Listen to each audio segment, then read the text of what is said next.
দেশ গড়তে জুলাই পদযাত্রায় আমরা আজকে এসেছিলাম মেহেরপুর জেলায় এবং মেহেরপুর জেলার একটি অন্যতম গুরুত্বপূর্ণ এবং ঐতিহাসিক স্থান হচ্ছে মুজিবনগর। সেই মুজিবনগর উপজেলায় আজকে অনেক বৈরী আবহাওয়া এবং বৃষ্টি থাকা সত্ত্বেও প্রচুর মানুষ এখানে এসেছিলেন এনসিপির এবং গণঅভ্যুত্থানের নেতৃবৃন্দদের দেখতেন, কিন্তু বৃষ্টির কারণে আমরা হয়তো প্রোগ্রামটি করতে পারিনি।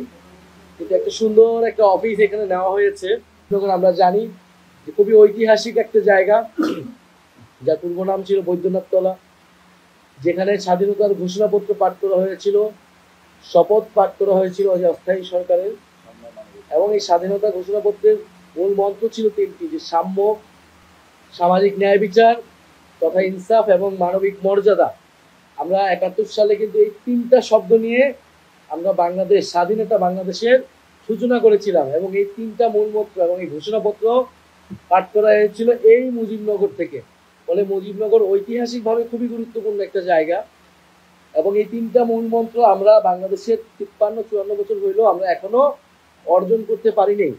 এই ৭১ সালের যে মুক্তিযুদ্ধের আকাঙ্ক্ষা, ৭২-এর সংবিধানের মধ্য দিয়ে এই ৩ মূলনীতিকে না নিয়ে নতুন করে অন্য ৪ মূলনীতি, যেটা ইন্ডিয়ার প্রেসক্রিপশনে ৪ মূলনীতি নেওয়া হয়েছে, বাংলাদেশ সমাজ ও রাষ্ট্রকে বিভাজন করা হয়েছে বাঙালি জাতীয়তাবাদ, সেকুলারিজম ইত্যাদির নামে।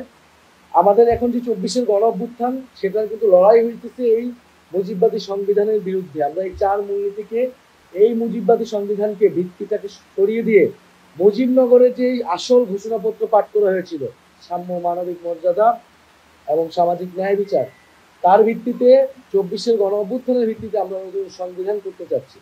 ফলে আমাদের নতুন সংবিধানের যে দাবি, আমরা এই মুজিবনগরের এই আজকের এই অফিস থেকে সেই জায়গায় সেই দাবিকে আমরা আরো জোরালোভাবে দেশের মানুষের কাছে বলতে চাচ্ছি।